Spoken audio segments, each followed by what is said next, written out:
What up, folks? How are you guys doing out there? Hey, if you don't know Danny Coleman, you should. Podcast host of Rock On Radio. Danny, how are you doing, sir? I am fantastic today. I'm glad to be here with you. Boy, I love it. Definitely. So, Danny, excuse me, let me spit this out. I have brain every once in a while, so it takes me a day and a half to get through this. But you're the host of Rock On Radio. For you, what were your inspirations in music to kind of get this going? You know, I have always loved music. My mom and dad always had music on in the house when I was a kid. And when I was 11, I went to my mom's cousin's wedding reception, and I just became enamored with the drummer. And Nice. At the end of the night, he handed me his sticks. Oh, and at 11 and a half, I started taking drum lessons, and it just snowballed from there. Nice. So is that where you got your infinity for Latin percussion? No, actually, I didn't take up Latin percussion until around the year 2000. Actually. Oh, nice. Yeah. From where I'm at here in the Trenton, New Jersey area, okay, a lot of bars stopped having full bands because they didn't want to, or they couldn't pay them the money that they deserved. So a lot of area venues started going with duos and trios, two guitars and a percussion guy or whatever. And I said, you know what, let me jump in on that. So I got myself a set of congas and started playing in some stuff, and then that too just snowballed. And I did a lot of, and I still do a lot of freelance percussion gigs. Oh, that's totally cool. That is pretty sweet. I like that. Now, when you grew up, you're starting your musical career, you're kind of getting things going. Who did you like to listen to? Dude, I've had lead poisoning since I was 12. Yeah. I have been a lead head since I was 12 years old. And that's because awesome. My cousin, who was several years older than me, gave me Led Zeppelin 4 for my 12th birthday. Oh, there you go. That is so cool. She said, you're playing drums now, you got to listen to this guy. And when I heard When the Levee Breaks, that was it. I was hooked. I get it. Hey, I got to ask, man. I was looking over some of the stuff you sent over to us, and tell me about this Brand on Chili Award. The Crock on Chili? That's what it is, Crock on Chili. What is that? Probably about, actually, right before I got married to my now ex-wife, one of her girlfriends gave me a book. It was called His Turn to Cook. And in there was this chili recipe.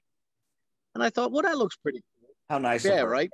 So, and I thought, well, that looks pretty cool. So I started, I took it and took the 3 meats from it and the 3 beans, and that's it. Everything else, I said, you know what? I need to experiment with this. So I started creating my own chili. And I have won contests all over the state of New Jersey, across the river in Pennsylvania. It's a lot of fun, actually. It really is. It's a lot of fun. And a friend of mine's like, that's called, instead of Rock On, that's Crock on Chili. So, and its name is stuck. And I've over the years, I've sold it to several restaurants in the area, and they put it on their menus and things like that. So, yeah. I love it. I love it because, you know, we have a whole list of information of you playing in bands and interviewing people and being a radio personality and an MC. And I go down the list, and then there's this Crock on Chili thing. And obviously, I'm a big guy. Chris is a big guy. We like food. There had to be a story like that, right? Oh, yeah. Hold on. I am tiny. You're funny. Yeah. All right. I'll give you that. I'm a little fluffy. Tell me, hey, you've interviewed some, you said Rock and Roll Hall of Famers and stuff. Like, it may not even be a Hall of Famer. What's your favorite interview of all time? That's like asking which one of my kids do I like better. It depends on what day. I get it. No, I've been Growth. lucky enough to interview. What's that? I'm sorry, I didn't what hear they're you. asking for, right? Yeah, correct. What they're asking for. Yeah. I've actually interviewed. One of my favorite interviews was Nancy Wilson from Heart. Oh yeah. I've interviewed Nancy. I've interviewed Ann. I've interviewed Martin Barr multiple times from Jethro Tull. Rick Wakeman from Yes. Gary U.S. Bonds. I've done gigs with Gary U.S. Bonds. Al Stewart. I've also done gigs with him because I interviewed him. And Ed Roland from Collective Souls, another really good one. One of my favorite guys, though, is a gentleman by the name of Joe Sarasano, who you'd say, who? And Joe was just on my radio show last night, actually. Yeah. He was the voice of Miller Beer from like 1984 to 1990. Then he was the voice of Hands Across America. He was the lead singer. He was the lead singer of Black Sabbath for one day. Oh. When Ozzy Osbourne quit, they called him in to audition. They told him he got the job, and he went back to his hotel room. He said, "You know what? I'm done touring. I got a family at home." So he had to go back the next day and tell him, "I'm sorry, guys, I don't want the job." But yeah, I've had a lot of really, really cool interviews. And I also do a lot of local bands that are really good, really great talents that hopefully will one day make it big, you know? Is there anybody that you felt like you've interviewed that wasn't like big and famous, but just kind of knocked your socks off? Most of the local bands that come into my show are so talented. See, where I live, I'm very fortunate. I'm an hour train ride from New York City. I'm a 40-minute drive into Center City, Philadelphia, and anywhere along the Jersey Shore in an hour or less. And I used to do a lot of gigs in Asbury Park, New Jersey. And Asbury Park, the talent pool is so deep that if you don't have your swimmies on, you're going to drown, man. I mean, there are just so many really good people in that area. So it's really hard to say, like pick a favorite. But the thing that I enjoy the most, and this is the truth, is when I get these people come on my program who are, a couple of them come to mind, a young artist named Soph and another one named Taylor Tote. These two girls, when I first encountered them, they were 15 and 16. Now they're 26 and 27-year-old young women who have matured as people and artists, and their careers are just, they're doing fantastic. And it gives me, like, you know, right here to know that I've supported them and given them a platform to get their music out there. And to watch them grow is really gratifying. It really is. Do you have like a dream interview that you haven't done yet that you really like to interview somebody, or that you wish you could have, who may not have passed on? Well, I've being a leadhead all my life, I've interviewed Jason Bonham. Okay. But any one of the three remaining members of Led Zeppelin would that's it. I could retire the next day. I hear that. I would love to get either Jimmy Page or Robert Plant. Oh God, yeah. But that's a personal thing, you know.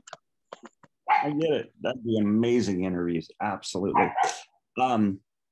So what made you come up with Danny Coleman's Got the Blues? What was it? Well, I have a friend of mine that I've known since I was 18 years old, who did a blues show for about 10 or 12 years on a local college FM radio station. And he had just had enough. He's like, you know, I've been doing this for 10 or 12 years every week. He said, I already recommended you as my replacement. Oh, wow. So I got the opportunity to get back on terrestrial radio. Nice. and do Danny Coleman's Got the Blues. I love to play blues music. I love, blues is the root of all rock and roll. So, yeah. And the beauty of Danny Coleman's Got the Blues is that I get to curate the hour-long program. Oh, nice. from my own collection.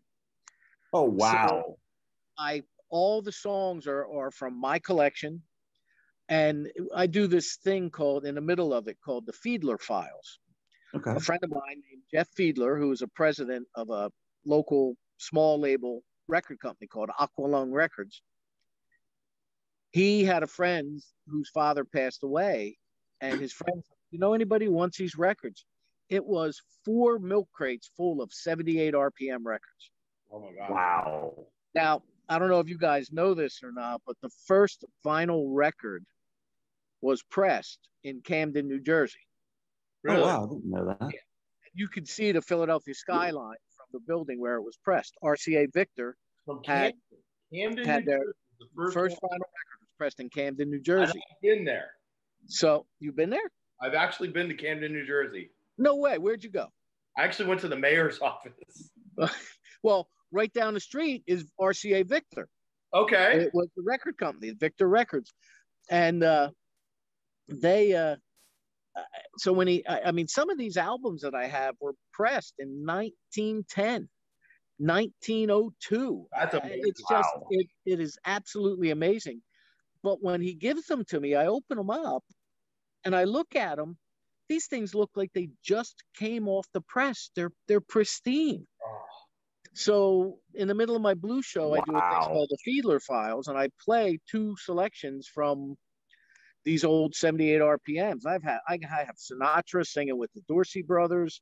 I have Lionel Hampton. I have Coleman Hawkins. I have Woody Herman. I've got these that people today never heard of. Right. But I try to keep them alive throughout my, the hour that I get on the station. That's pretty amazing. And speaking of your podcast, hey, we have something in common. We're both sponsored, or we both have our podcasts on Anchor by Spotify. So that's kind of cool too. There you go. Anchor.fm. You know it. Gotta throw them in there, right? We have to. Oh yeah. Definitely. So 2 more questions from me. And these to me are big questions. All right, you ready? Well, 3 actually, but they all kind of come together. All right. So when I get these thoughts, it's kind of crazy. But anyway, here we go. You ready? Go ahead. How's your golf game? My golf game has actually been really good over the last couple of weeks. I've been under 100, which is like, bonus. All right. I like it. You're hitting them straighter right now. No, let's not get crazy, man. Let's not get crazy. All right, let's go. I always go by how many balls do you lose in a round? Actually, the last 5 rounds, I've only lost 2 balls. Yeah. Yeah. That's nice. what it's about when you're like, just trying to have a good time out there. You know what? To me, golf is always a good time. I've never worried about my score. Yeah. I go out there, I have a few beers, I smoke a couple cigars, I laugh a lot, and I just have a good time. Get a suntan even. There you go. Nice. I like it. So what's the second question? All right, stand by. I'm getting there. I was, making sure we were clear and all that kind of good stuff. All right, what Drisky? Hey, let's just spit that out again. Blooper reel. Anyway, what whiskey are you drinking right now? Right now, actually, it's not a whiskey. I have a jalapeno margarita. Ooh, nice. So I'm drinking a jalapeno margarita. I infuse my own tequila. Oh, that's. I get a bottle of like Cuervo or something and dump a little bit out, and then into a glass, of course. I don't waste it. That would be alcohol abuse. But I take and then I shove like a half a dozen jalapeno peppers in there, and I let it ferment for a couple of weeks. Then I got a nice spicy tequila. I muddle a couple up, put them in there, and then build a margarita on top of it. But usually, I either drink Jameson Black Barrel Straight or Jack Daniel's Straight. I hear that. Do you like the Gentleman's? Jack Daniel's Gentleman. Sorry, can't spit it out. Now, you asked about my golf game. In my golf bag, there is a flask of Gentleman Jack at all times.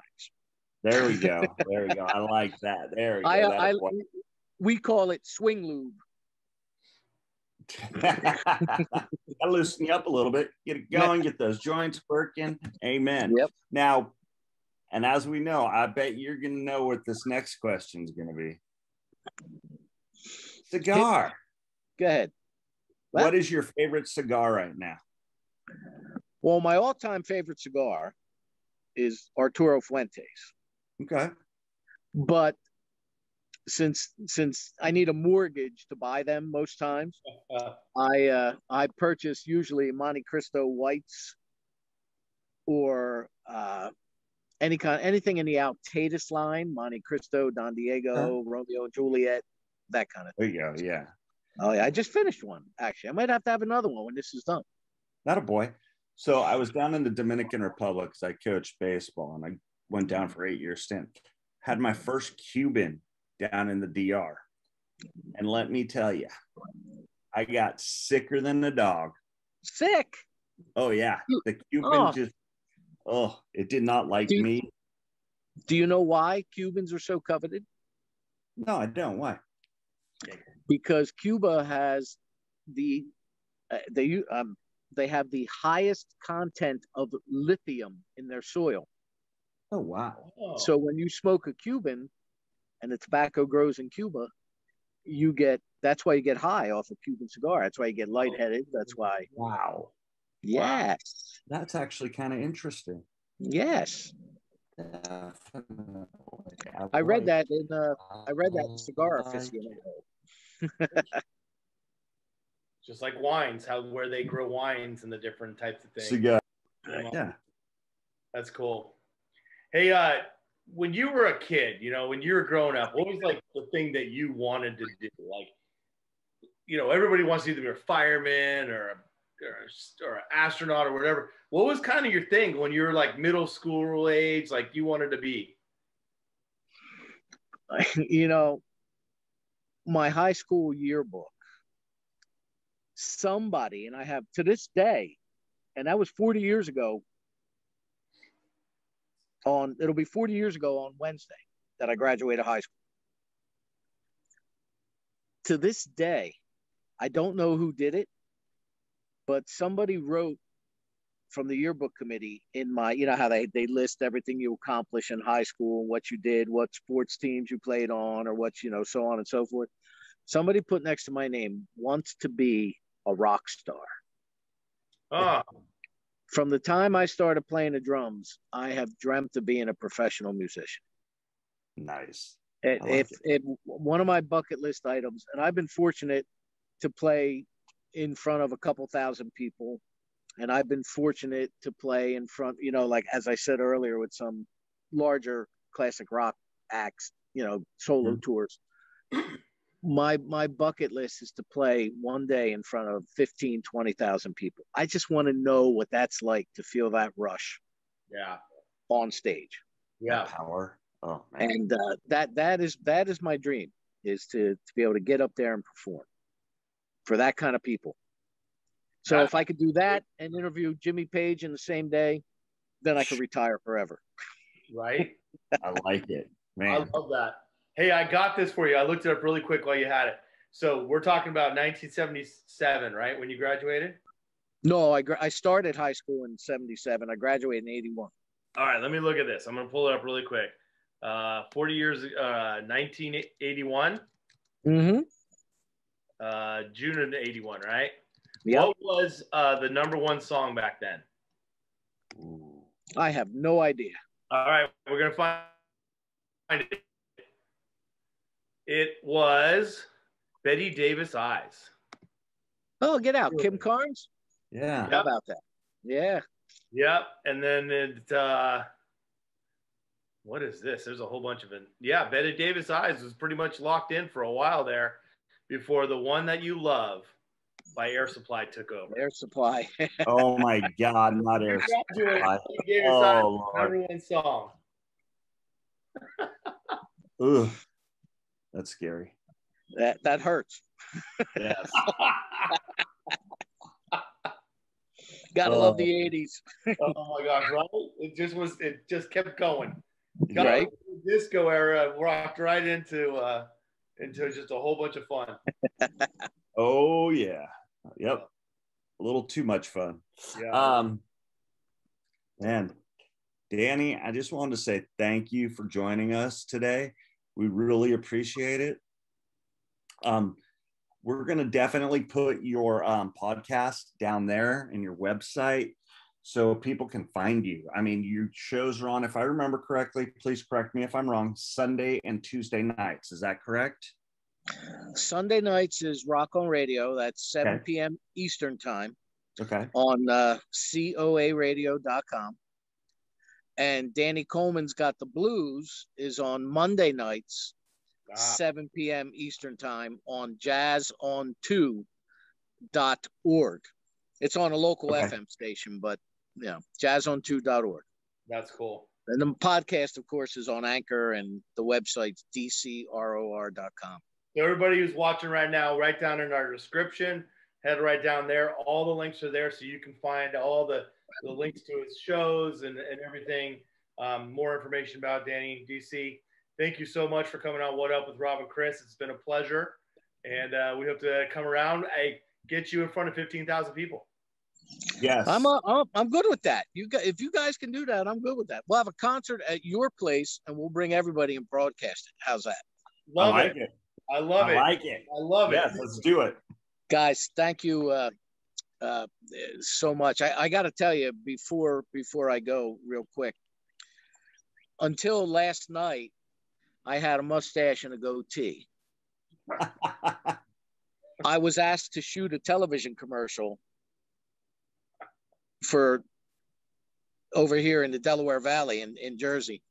That's going to go on Fox and ABC and NBC, local programming.